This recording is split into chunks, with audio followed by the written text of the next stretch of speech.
جب گھر میں بتایا تھا اسلام قبول کر لیا تو ایک سناٹا چھا گیا۔ میں لڑکپن کے آغاز میں تھا، وہ ایک یادداشت ہے جو ذہن سے چپکی ہوئی ہے۔ میں نہیں جانتا تھا کہ لذت ایمان کیا ہوتی ہے۔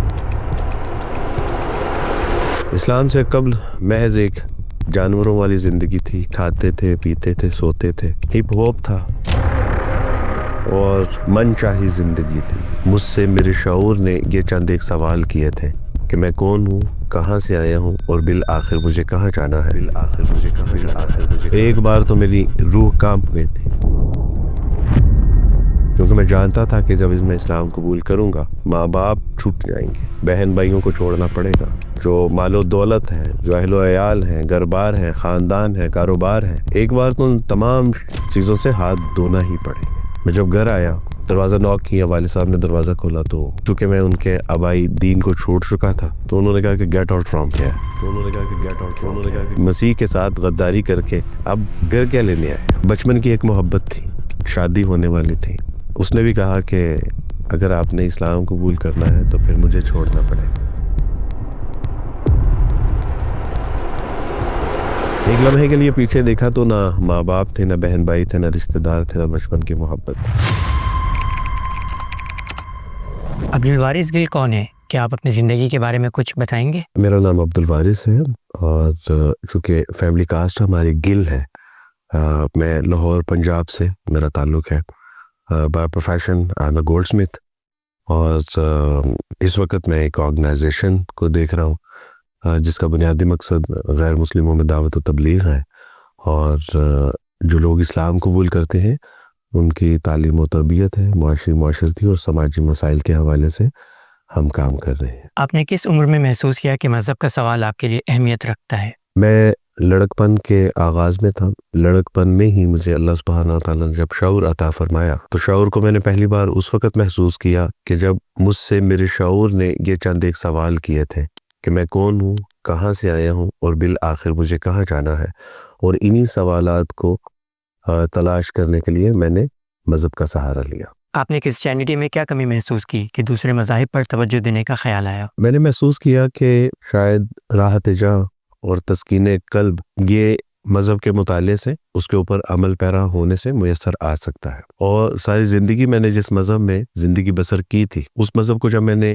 بغور مطالعہ کیا تو میں نے محسوس کیا کہ وہاں پہ خدا کا تصور ناقص ہے۔ مثلا انسانی فطرت بھی یہ تقاضا کرتی ہے کہ اس کائنات کا خالق، مالک، رازق وہ کوئی ایک ہی ہو سکتا ہے، جیسے کہ مسیح علیہ السلام بھی ارشاد فرماتے ہیں کہ اگر تم دو مالکوں کی ملازمت کرو گے تو شاید نہ کر سکو۔ قرآن بھی کہتا ہے کہ اگر اس کائنات میں ایک سے زیادہ خدا ہوتے تو اس کائنات کا نظام درہم برہم ہو جاتا۔ عیسائیت میں جو تصور خدا ہے وہ نہ صرف کمزور ہے، ناقص ہے، بلکہ مضحکہ خیز ہے۔ کبھی یہ کہا جاتا ہے کہ عیسائیت میں تین خدا ہیں، یعنی باپ، بیٹے، روح القدس۔ پھر یہ کہا جاتا ہے کہ وہ تین دراصل تین نہیں ہے، ایک ہے، اور وہ جو ایک ہے وہی تین ہے، یعنی باپ، بیٹے، روح القدس۔ مزید یہ کہ مسیح علیہ السلام کی جو تعلیمات ہیں اللہ سبحانہ تعالیٰ کے بارے میں، وہ تو واضح ہیں، اتنی واضح ہیں، اتنی براہین کے اوپر جو ہے وہ مبنی ہے کہ اگر وہی عقیدہ عیسائیت کا ہو تو پھر کوئی مسئلہ نہیں ہے۔ لیکن مسیح علیہ السلام جب کہتے ہیں کہ خداوند تیرا خدا ایک ہی خدا ہے، جس کو اپنے پورے دل، اپنی پوری جان، اپنی پوری طاقت اور اپنی پوری عقل کے ساتھ محبت رکھ، تو کوئی مسئلہ نہیں ہے۔ لیکن چونکہ عیسائیت کا یہ عقیدہ نہیں ہے کہ خداوند تیرا خدا ایک ہے، بلکہ وہ کہتے ہیں کہ وہ جو تین ہے وہ ایک ہے۔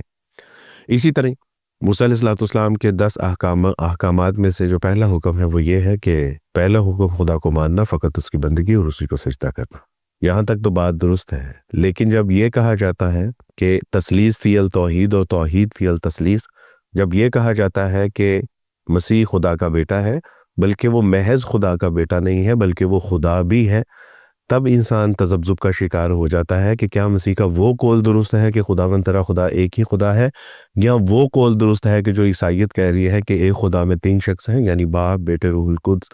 مسیح کا وہ قول درست ہے کہ باپ مجھ سے بڑا ہے، میں اس کی قدرت کاملہ سے معجزات کر کے دکھاتا ہوں، وہ مجھ سے بڑا ہے، اس نے مجھے بھیجا ہے، میں اس کا خادم ہوں، یا وہ قول معتبر ہے جو مسیحی کلیسیاں بیان کرتی ہیں کہ خداوند مسیح ہی ہمارا خدا ہے۔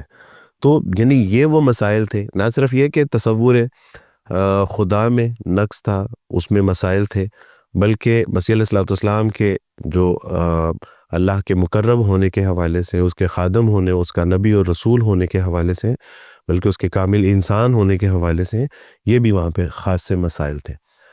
اس کے علاوہ عیسائیت کو ترک کرنے کے اسباب میں ایک سبب یہ بھی تھا کہ وہاں پہ آدم علیہ الصلوۃ والسلام کی جو لغزش ہے اس کے سبب سے تمام انسانوں میں گناہ سرایت کر جاتا ہے، جس کو اوریجنل سن کہتے ہیں، اور اسی گناہ کے کفارے کے لیے مسیح علیہ الصلوۃ والسلام کو صلیب پر چڑھا دیا، جس کو کفارہ کہتے ہیں۔ تو تصور کفارہ، آدم علیہ الصلوۃ والسلام سے لغزش ہوتی ہے اور تمام انسانوں میں وہ گناہ سرایت کر جاتا ہے، اور تمام انسانوں کے گناہوں کے لیے مسیح علیہ الصلوۃ والسلام کو صلیب پر بے گناہ جو ہے وہ قربان کر دیا جاتا ہے، جبکہ مسیح اس کے حوالے سے تیار نہیں تھے۔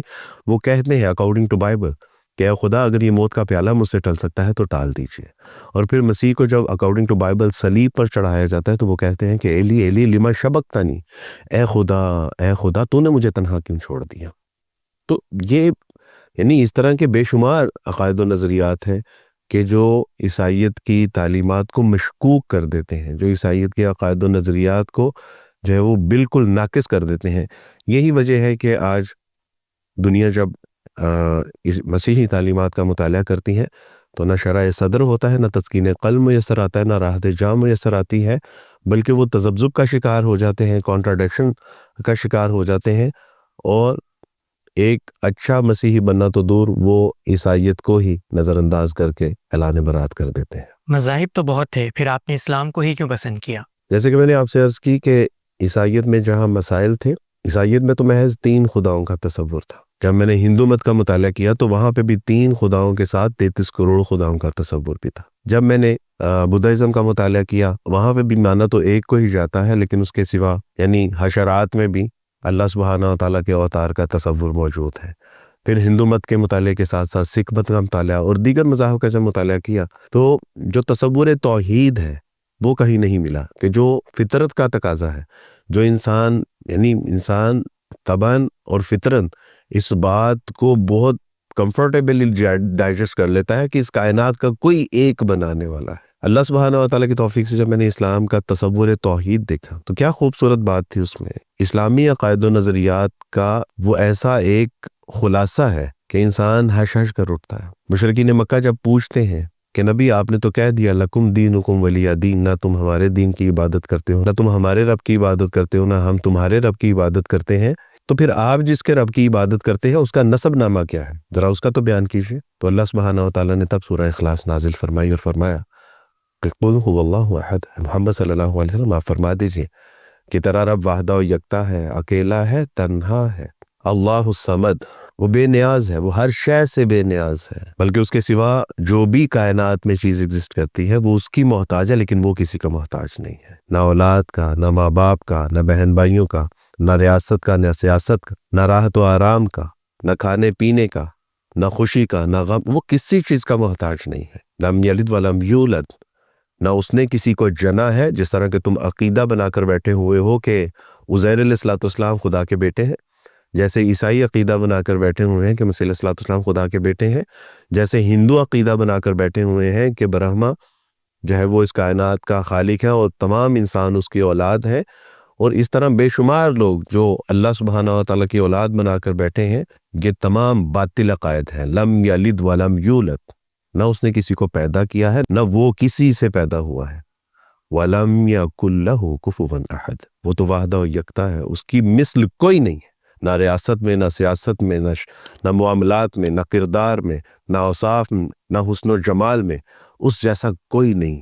یہ تصور توحید ہے اسلام کا، الحمدللہ۔ تو یہ اتنا فیسنیٹیو ہے، اتنا پرکشش ہے۔ آپ جب دیکھتے ہیں آیت الکرسی میں اللہ لا الہ الا هو الحی القیوم، اللہ تو وہ الہ ہے کہ جو زندہ اور جاوید، کہتے تو مسیحی بھی ہیں کہ مسیح خدا ہے، لیکن یہ بھی مانتے ہیں کہ وہ صلیب پر اپنی جان دے دیتے ہیں اور 3 دن قبر میں مردہ پڑے رہے، پھر زندہ ہوتے ہیں۔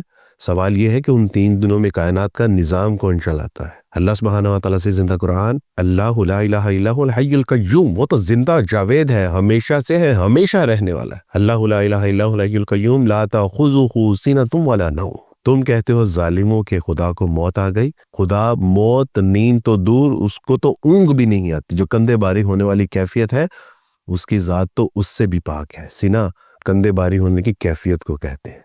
یہ کیا خوبصورت ایک تصور ہے اللہ سبحانہ و تعالیٰ کے جاہ و جلال کا، اس کی وحدانیت کا، اس کی یکتائی کا.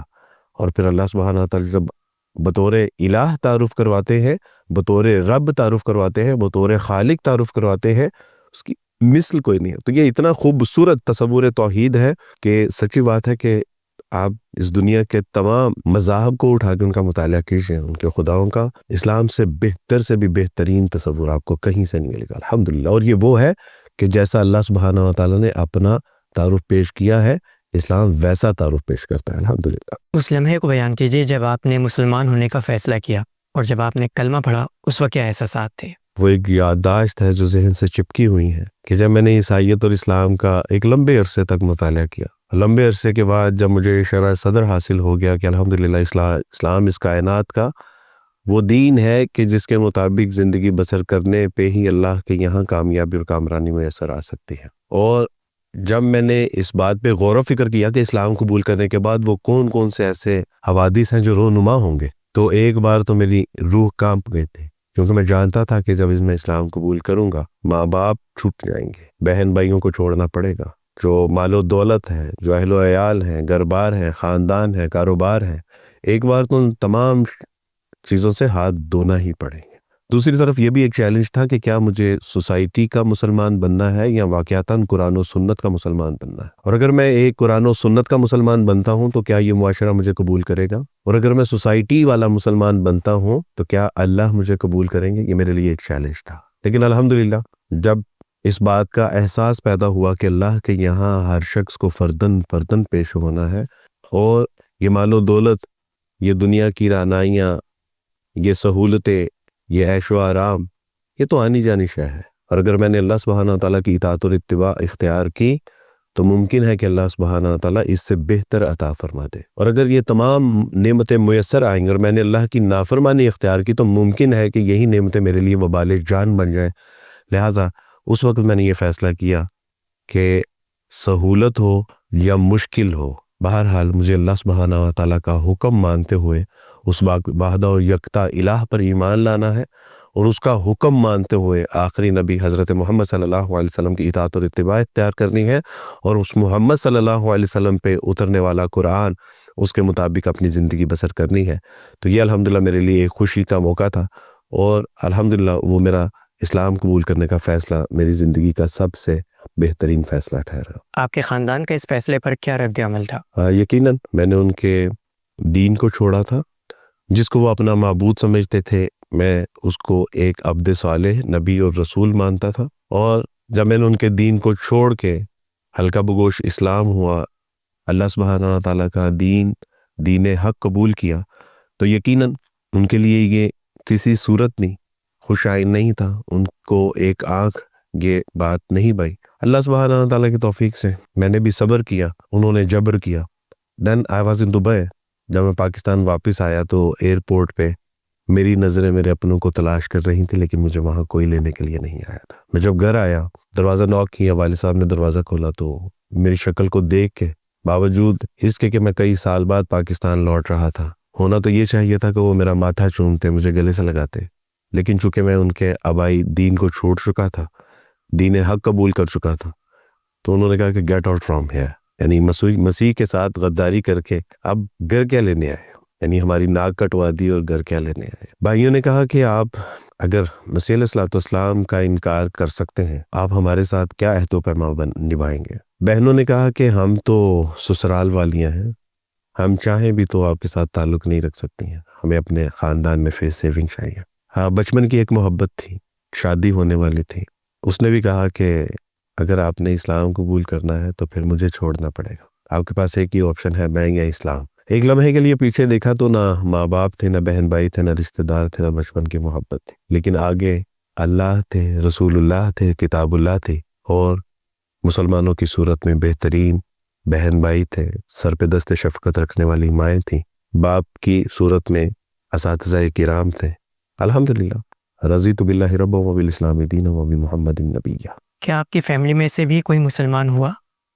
جی الحمدللہ میرے خاندان میں سے متعدد لوگ جو ہیں وہ حلقہ بگوش اسلام ہوئے ہیں الحمدللہ۔ مسلمان ہونے سے پہلے اور بعد کی ذاتی کیفیات میں کیا فرق محسوس کرتے ہیں؟ میں نہیں جانتا تھا کہ لذت ایمان کیا ہوتی ہے، راحت اسلام کیا ہوتی ہے، نعمت قرآن کیا ہوتی ہیں۔ اسلام سے قبل محض ایک جانوروں والی زندگی تھی، کھاتے تھے، پیتے تھے، سوتے تھے، ہپ ہاپ تھا اور من چاہی زندگی تھی۔